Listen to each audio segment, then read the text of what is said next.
Salut les égarés. Aujourd'hui on va faire un truc très très simple. Je vais vous montrer un petit peu les dessins que j'ai réalisés pendant la période du confinement et puis la petite période post-confinement. Alors du coup, on va commencer par un Dasplétosaure. Un Dasplétosaure albinos. Vous voyez, il est plutôt blanc, grisâtre. Donc voilà, Tyrannosauridé de la fin du Crétacé, 9 mètres de long, un beau petit bébé. Plutôt sympathique. Enfin après, je sais pas ce que vous pensez du dessin, j'ai bien kiffé le faire. Après, j'avoue, il y a des petits problèmes au niveau des pattes.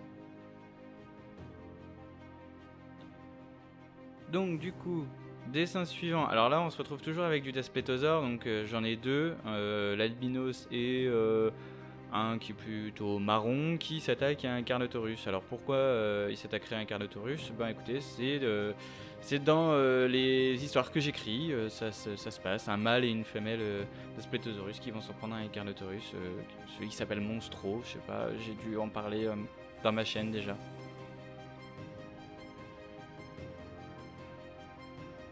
Alors là, vous avez un Dilophosaure. Alors je sais pas ce qui m'a pris le jour où je l'ai dessiné, mais je me suis dit tiens, je vais essayer de faire dans le dessin un peu flippant. Encore une fois, vous me direz ce que vous en pensez dans les commentaires. J'ai gardé les yeux blancs et tout, histoire de donner ce petit côté un petit peu, morbide et flippant, effrayant. Enfin voilà, ça m'a un peu éclaté.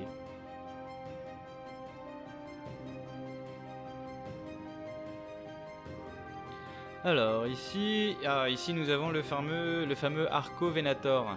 Arco-Venator, donc un abélisauridé français du sud de la France, du côté d'Aix-en-Provence, découvert par Thierry Tortosa notamment. Donc voilà, un prédateur d'environ 6 mètres de long, avec des bras très très courts et puis des petits boudins sur la tête. Assez sympathique à dessiner. Je l'ai fait pendant un concours qu'on avait fait sur un Discord, les adeptes du Necronomicon, si y en a qui s'intéressent à l'univers de Lovecraft, je vous invite à y aller. Alors ici, on a Monolophosaurus. Monolophosaurus, pareil, un théropode de taille moyenne, assez reconnaissable justement à cette crête qui surplombe son crâne.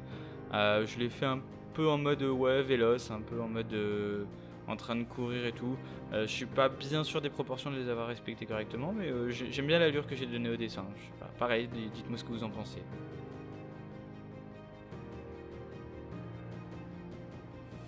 Alors ici nous avons un Mamenchisaurus. Alors là je crois que j'ai dû faire Mamenchisaurus sinocanadorrum, donc la plus grosse espèce qui est estimée à environ 35 mètres.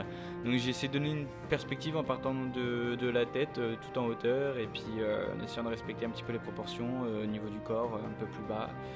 Donc voilà, j'espère que le dessin vous plaît et j'espère aussi que les couleurs ne vous paraissent pas trop criardes.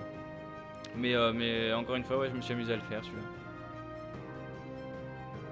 Alors ici, nous avons... Ah oui, ici nous avons un Torvosaurus. Alors j'ai essayé de faire un Torvosaurus vu de face, mais il a une allure un petit peu trop tyrannosauresque, je trouve. Bon, on le voit pas bien là, mais ouais, je suis pas trop fier de ce dessin. Ouais. Donc pareil, hein, vous me direz ce que vous en pensez, mais ouais, c'était pas le titre top celui-là.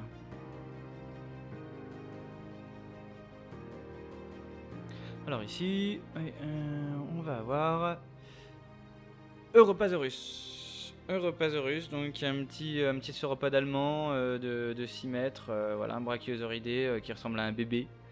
J'adore ce dinosaure, il est génial. Franchement, allez vous renseigner dessus, il est fortement intéressant.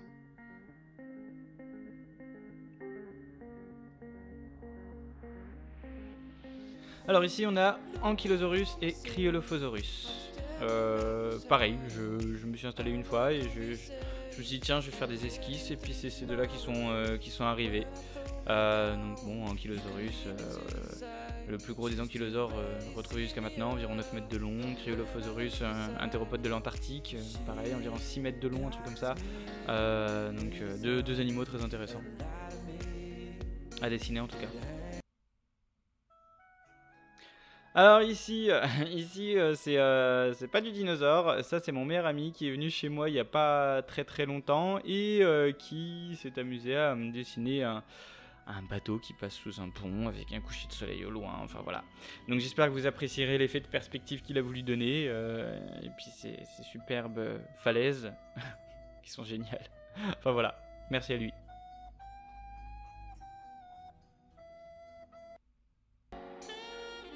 Et voilà, donc ici on termine avec le fameux monstre dont je vous avais montré les phases du dessin. Donc le voici terminé pour le coup, parce que j'avais pas pu le montrer en vidéo. Mon téléphone avait complètement lagué quand j'ai tenté de prendre la vidéo pour les derniers traits.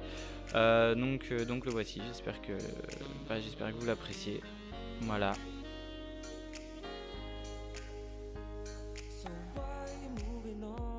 En tout cas, voilà, c'était cool les égarés. Je vous laisse là-dessus. Si jamais il y a des animaux qui sont apparus dans la vidéo et que ça vous plairait que je revienne dessus, que je fasse des petites vidéos à leur sujet, vous me le dites en commentaire. J'hésiterai pas, je travaillerai dessus, je vous sortirai des petites vidéos sympas. Voilà, je vous laisse et je vous dis à bientôt. Ciao!